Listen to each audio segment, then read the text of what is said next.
यूं तो शिव शंभू के कई रूप हैं, मगर इन सब में से एक ऐसा रूप जो हमेशा जलमग्न रहता है। नमस्कार, मैं हूं प्रभा शर्मा और जेके न्यूज नेटवर्क के हमारे इस धर्म अध्यात्म की अगली कड़ी में हम पहुंच चुके हैं रांची शहर से 40 से 45 किलोमीटर की दूरी पर मांडर और चान्हो के बॉर्डर पर।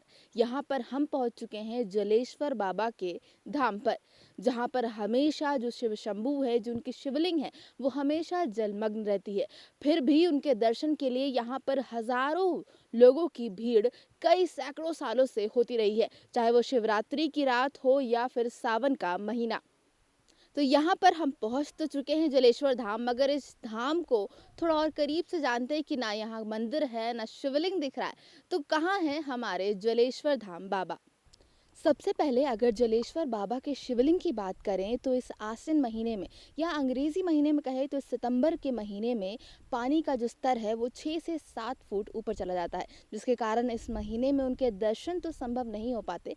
लेकिन इस समय भी जो भक्तों की भीड़ है उसमें कोई कमी नहीं रहती है, चाहे वो सावन का महीना हो या फिर शिवरात्रि की रात्रि।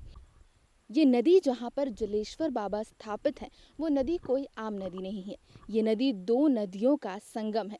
ये दो नदियाँ हैं बेरगोड़ा और कोयल नदी।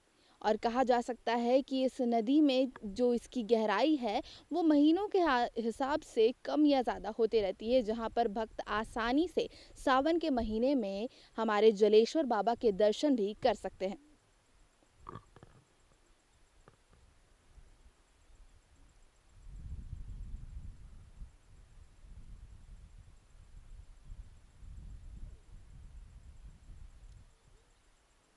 हम बोलना शुरू करें मंदिर का।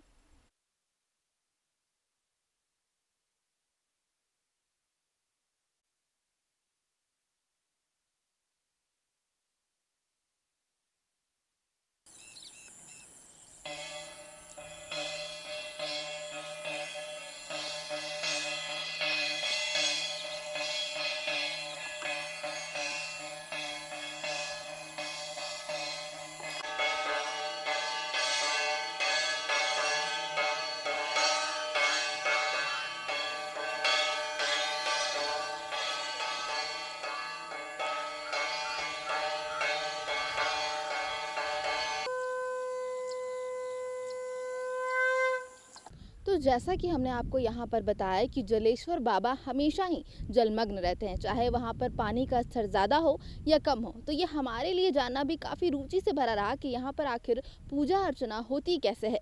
तो यहाँ पर जब हमने यहाँ के पुजारियों से बात की तो चाहे वो भक्त हो या पुजारी, वो पानी में ही खड़े होकर शिवलिंग की पूजा करते हैं। वहीं पर फूल प्रसाद या टीका चढ़ाते हैं, जो कि बाद में वो भी पानी में ही मिल जाता है। और वो एक तरीके से हमारे आशीर्वाद के साथ जलेश्वर बाबा का हमें मिल जाता है। और अगर बात करें यहाँ के लोगों की तो उन्होंने कहा कि उन्होंने इस शिवलिंग के ऊपर मंदिर बनाने की भी सोची थी, मगर ऐसा कहा जाता है कि यहाँ पुजारियों को ऐसे सपना आए कि जहाँ पर जलेश्वर बाबा ने खुद ये कहा कि वो मंदिर में नहीं बल्कि जल में ही रहना चाहते हैं, शायद तभी उन्हें जलेश्वर बाबा कहा जाता है। तो ये थी हमारी आज अगली कड़ी धर्म अध्यात्म में, जहाँ हम पहुँचे थे जलेश्वर धाम। और यहाँ पर हमने देखा कि कैसे पानी में जलमग्न जलेश्वर बाबा की पूजा अर्चना की जाती है और कैसे अभी भी लोगों की आस्था इससे जुड़ी हुई है, जहाँ हजारों की तादाद में लोग यहाँ पर जमा होते हैं। तो ये थी धर्म अध्यात्म की हमारी अगली कड़ी, जहाँ हम पहुंचे थे कुछ अलग मांडर और चानो के बॉर्डर पर, यहाँ पर एक धर्म स्थल में, जहाँ के बारे में शायद ही कुछ लोगों को पता हो।